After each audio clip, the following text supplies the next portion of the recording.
Aloha from Hawaii. It's getting late here and I have a light on in the car. I hope you can see me okay.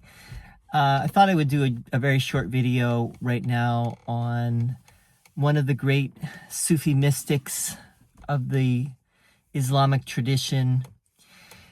And he was not considered, we're talking about 10th century, and the figure that we're talking about is al-Hallaj, who famously said, "I am the truth, Al-Haqq." And when I first read about him, learned about him, I actually took a class on Islam at the University of Pennsylvania back in the 90s. We were taught that he said it when he was executed, but I think scholars dispute that. It's not clear when he actually said that. It's not clear what he meant by that. The truth is a name for God in the Islamic tradition, is a name for Allah. So saying that is considered heretical by some. And I've gotten some comments on some of my other videos, and some are appreciative of what I'm saying.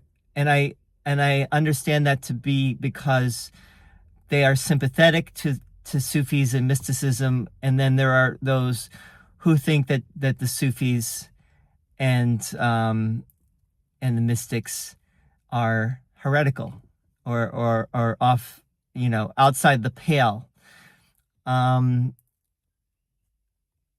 Now, let me just say one other thing, which is interesting, which is that during his lifetime, apparently, al-Hallaj was not accepted by other Sufis. But since his lifetime, he has become one of the great Sufi mystics of all time. How that works is interesting. I don't know. We'd have to really look in depth. This is just starting the conversation. I do a lot of videos where I start the conversation. I'd love to hear from you. What do you think about that statement? Is it heretical, or was al-Hallaj getting at something very profound, which is that really ultimately, just like Jesus says in the Gospel of John, he says, "I and my Father are one." What does that mean, right? And is that heretical? And obviously, it can't be heretical because it's in the Gospels, and the Gospels are considered to be gospel by most sects of Christianity, as far as I understand it. But it's a question of, what did Jesus mean by that when to say, "I and my Father are one"? And also, the Gospel of John begins with the words, "In the beginning was the Word, and the Word was with God, and the Word was God," right? The Logos.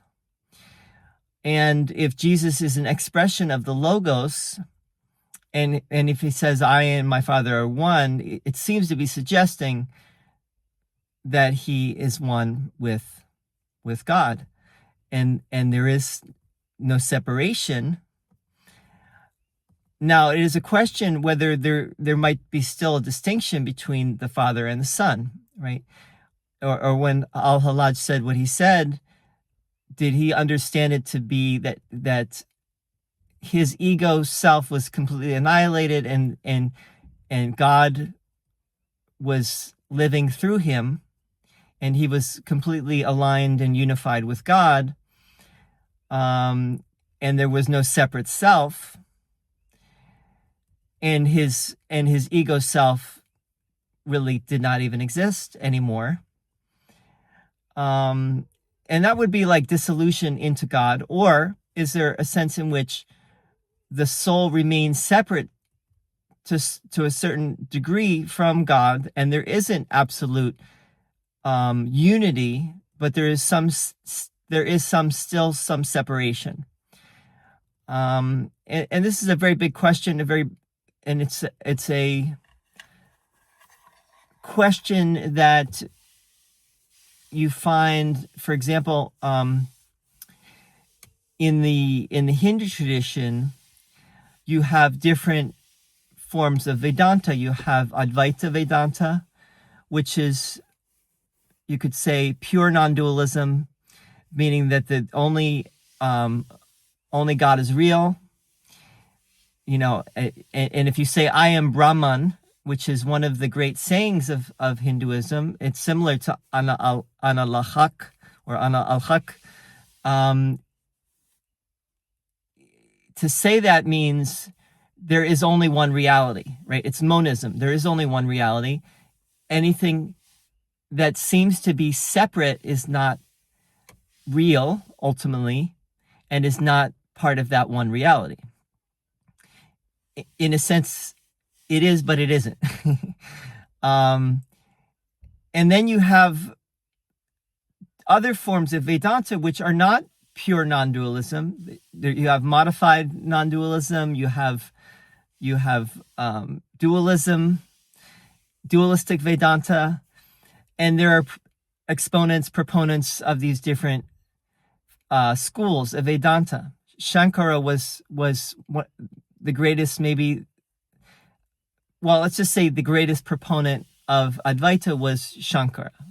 He's considered the greatest proponent. He was the one that really put it on the map, so to speak. And he was around the same time as al-Hallaj, right? They lived around the same time. So it's not, not to say that they influenced each other, but there might have been some influence there. And you also had the Gospels that were already out, right? And where Jesus says, I and my Father are one. And this understanding was, it doesn't even depend on the scriptures, because, these experiences, these spiritual experiences happen, whether you were influenced by writings or not, but these kinds of spiritual experiences can just happen. So it's an open question about, we'd have to get deeper into al-Hallaj's philosophy, his teachings, his writings, and so on. I really want to get deeper into talking about the different Sufi mystics, especially some of the great ones. I talked a little bit about Ibn Arabi already.